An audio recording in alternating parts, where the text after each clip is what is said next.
We've moved around from Haselwood Island to Chance Bay to get protection from the northerlies, which are happening at the moment. See our wind generator spinning pretty damn fast. You can actually see Pentecost Island in the background there. And there's quite a few boats in this bay, also seeking protection from the northerlies. Interestingly, it's going to swing round to really strong southerlies tomorrow morning, so we've got to be out of here by about 9 a.m. Little turtle just came for a visit. Oh, yeah? Yeah, there he goes. Just went under. Friday the 3rd of October, and this is the calm before the storm at Chance Bay. Beautiful this morning. In about 2 hours, this will be blown out by sou'easters. So I'm facing sou'east now. Absolutely glassed out at the moment. But there's a big sou'easter ripping up the coast for the next 4 days. So we're out of here. And this is the other anchorage at Chance Bay. Pretty stunning. So it's just a little peninsula that separates the first and second anchorage. I don't think there was anyone there when we got here yesterday. We are off, heading west. Pretty much top end of Hamilton Island, the northern end of Hamilton Island. There's a little island called Henning Island. It's got 2 moorings. We're hoping to pick one of those up. Fingers crossed. Palm trees sway in the sky so blue. Waves are crashing me and you. The sun is sinking, casting glow. Time moves slower, feel it flow. Coconut dreams and sandy toes. Tiki torches, sunset shows. Gentle whispers in the air. Troubles vanish, don't you care? Wednesday the 8th of October, we've just come round the top of Hook Island and it was a bit of a white knuckle ride. There's some wind over tide happening out there. Zoom in. And there were some big waves. We nearly got one pretty close to getting one over the side here on our port side. Tanja was all ready for it. We should have been filming it. Yeah, but we're all hanging on. Things have gotten spicy now. Yeah. We've got Captain Tanja and First Mate Kev in charge. Sailor Kevin, look at him go. We are on course. Just.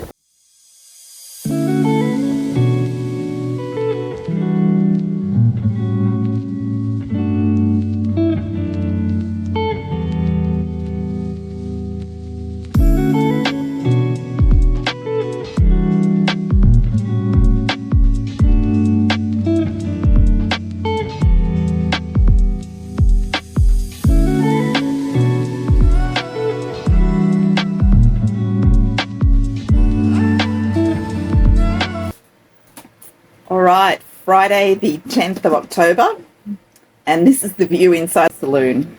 We've got the captain doing some work on the motor. I think he's actually changing an impeller in the water pump. Saltwater pump. In the saltwater pump. And the saltwater pump faces aft. Saltwater pump faces aft. Right, so this is the captain's office today. Changing the impeller in the saltwater pump. So the pump pumps water to the motor, which is critical. He's doing this change at about 620 hours. You show me the old. Because the good old Yanmar book said that this is to be changed every 600 hours. I'm going to show you how damaged the impeller was, and we'll just bleep that little expletive out. On the right is the impeller that Greg's just taken out of the saltwater pump. It is extensively damaged. And on the left is the brand new impeller that he's going to be inserting in the saltwater pump. And this good book, the Yanmar book, it tells you when things are to be replaced. Here it talks about the cooling system. Replace the impeller of the cooling water pump. Replace every 600 hours. So when we went to get some advice from the mechanic here at Coral Sea Marina at Airlie Beach, he sort of had a bit of a giggle and he said no, they're to be replaced at every 250 hours. That is why our impeller looks like it does. It's been in there nearly 2.5 times as long as it should have been.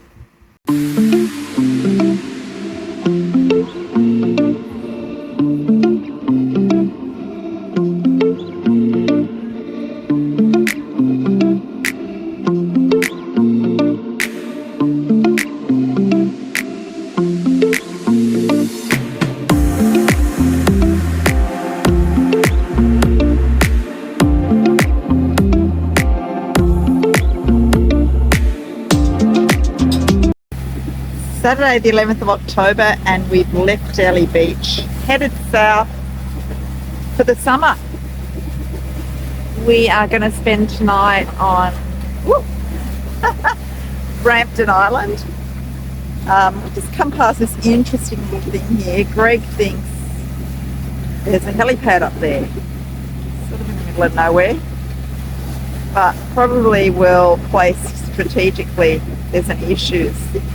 Brampton Island on the right and Keswick Island on the left, and some little islets here that you wouldn't want to run into in the middle of the night because there's no navigational marks on them.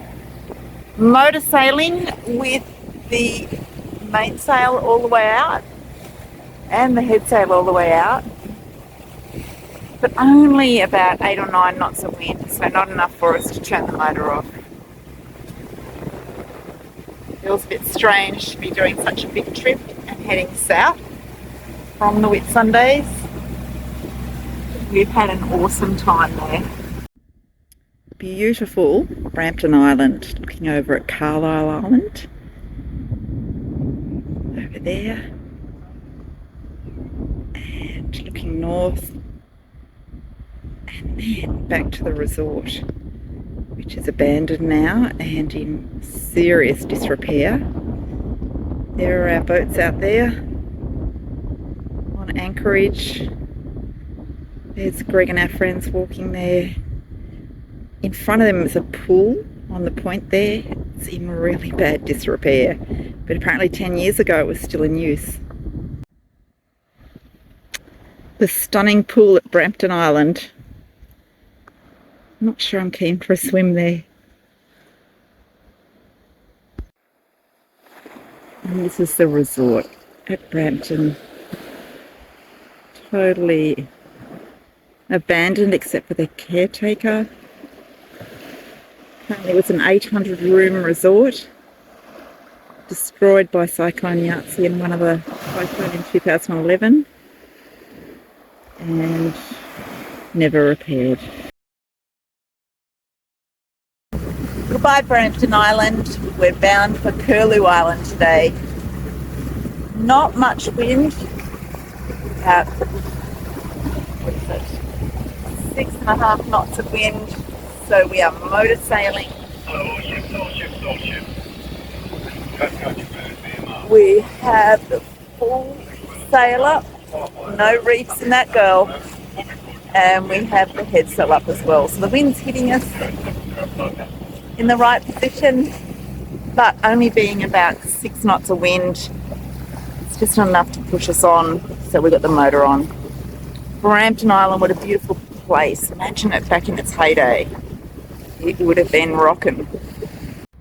We've arrived at beautiful Curlew Island. We're actually on the southern side because there's about a 10 knot northerly that's coming through.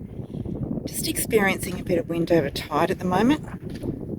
So the wind is coming from the northeast and the tide's spinning the boat around a different way. Just looking south, that's where we're headed tomorrow. We'll have a night here on anchor. Just saw a turtle swim by. It was amazing. So Curlew Island, beautiful, beautiful, pristine natural island. There's some reef over there, which we've carefully avoided, and also some reef over on the western side.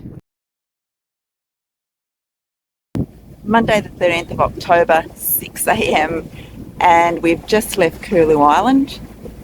Little anchorage over there. Had a little bit of an issue trying to get the anchor up. Had 30 metres of chain out, and some of the chain must have got wrapped around a bommy. So Greg saved the day by driving back and forth over the anchor, and we got it up. Fabulous. We are southbound, obviously, heading home, and we're bound for Island Head Creek tonight. I think it's about 65 nautical miles away, so we've got a full day sail ahead. Pretty still conditions at the moment.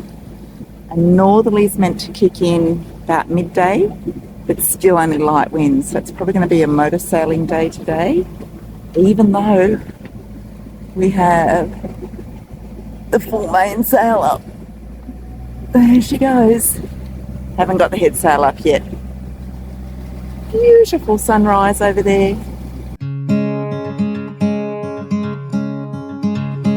Took my horse away. Didn't know if I'd be okay at the end of the day. That wind came in strong, but blew you right into my arms. Now we're here where we belong. Let's sail as far as we can, chase our dreams as long as we can. We'll see this world through our eyes, up for anything we'll find. Sailing along, heading south, past Townsend Island and up pops good old Pine Tree Point. Met some great people there about 4 months ago who maintained a friendship with us all the way through our Whitsundays trip and hopefully beyond. We've discovered this new life. And looking back at the rest of Townsend Watch our Island. fantasies ignite as the sky opens wide. Let's sail as far as we can, chase our dreams as long as we can. We'll see this world through our eyes, up for anything we'll find. Tuesday the 14th of October, and we are at Pearl Bay. We sailed about 70 nautical miles yesterday. It was a bit of motor sailing. We had some good wind from the east, but we needed to put a little bit of distance between Curlew Island and here, so we had the motor going. Beautiful this morning. Nice anchorage last night, really protected because there's actually little islands that I'm showing there on our northern side, so it's protected from northerlies, westerlies, easterlies and southerlies, so it's probably a bit of a perfect anchorage. There's just this little opening here that takes you out to sea where a little bit of swell gets in. Here's the captain. He's all happy because we've had a little bit of a sleep in this morning. We've had 3 mornings of the alarm going off at 5:30 a.m. and big day sailing, but there was no alarm this morning. Or being a sloth. Being a sloth. How are you going there, Captain? Good. So now I've got my new green zone mapping app, Yeah. What does which that shows do? me where I can fish and can't fish. How's the fishing working for you? No good. If you get caught in a green zone fishing, it's $1,500 fine. So on top of my $130 worth of lost lures, if I copped a $1,500 fine for fishing in a green zone, I think I'd take that and I'd throw it overboard.